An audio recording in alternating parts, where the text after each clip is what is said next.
Can you still see homes during the coronavirus outbreak? That is exactly what we're going to be talking about right now.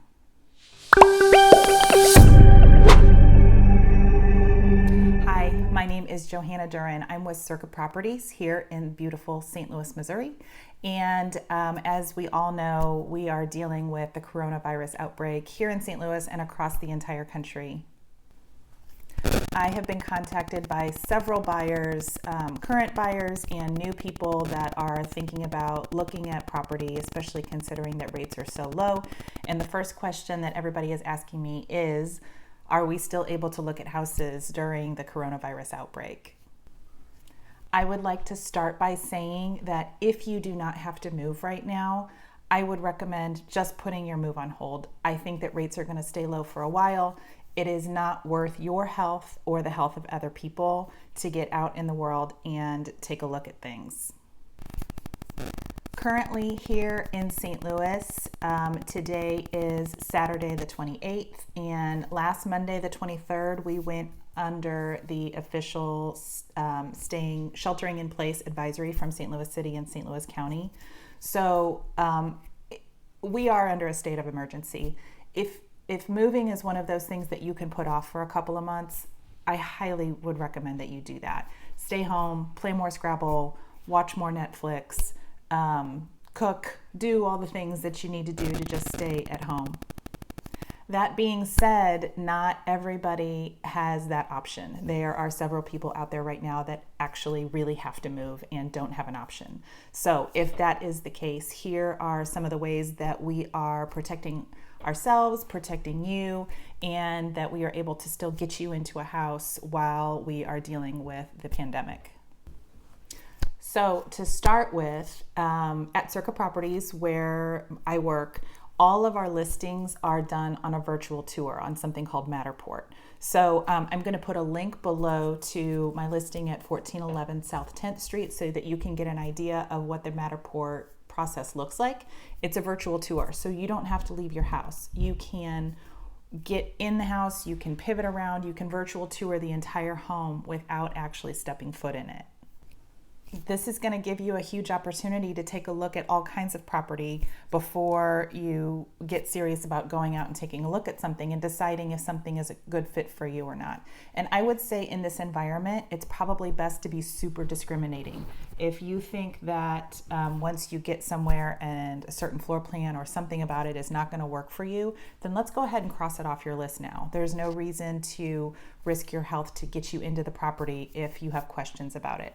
As you're looking at some of the Matterport tours and the other companies' virtual home tours, I would really be super discriminating in only making appointments to see the things that you think are absolutely A+, 100% fits for you.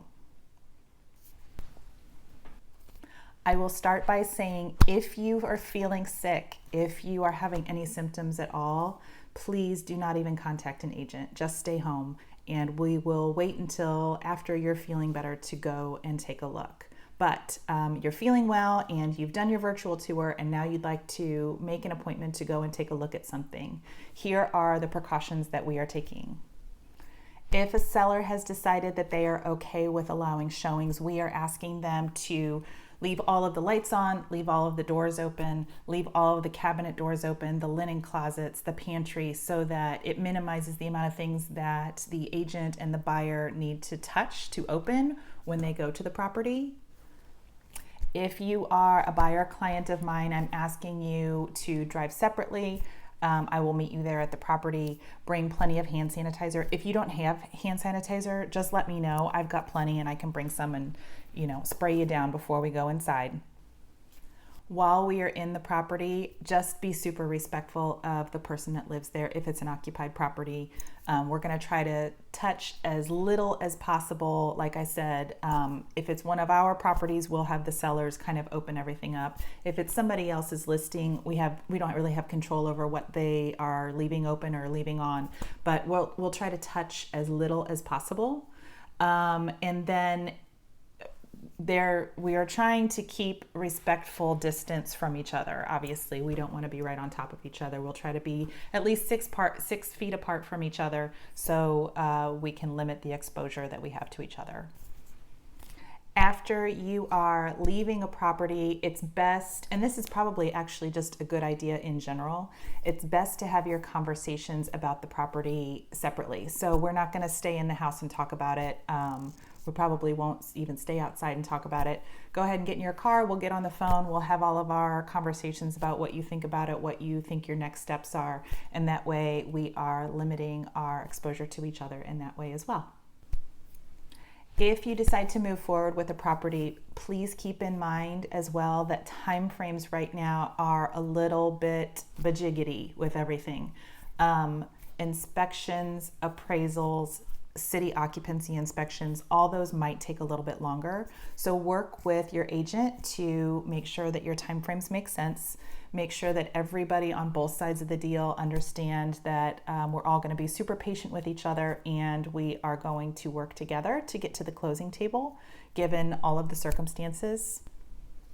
And in general, I'd like to say that that sentiment can transfer really to everything right now. Just taking a moment to just slow down and not be in such a rush to do things will, I think, pay off for all of us in the end. We all just need to be a little bit more patient with each other right now. And as with all things, including real estate, we can get to the finish line together. I would like to add personally a thank you to everybody out there that is a first responder. I have several clients currently that are working at the hospitals that are doctors and nurses, and I am worried about them every day.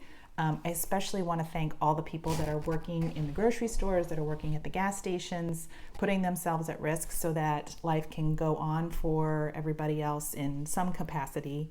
A huge thank you for all of that. We could not be doing all of this without all of the people that are helping. So hopefully that was helpful. Let's hope all of this is over soon. Please take care of yourselves and take care of each other.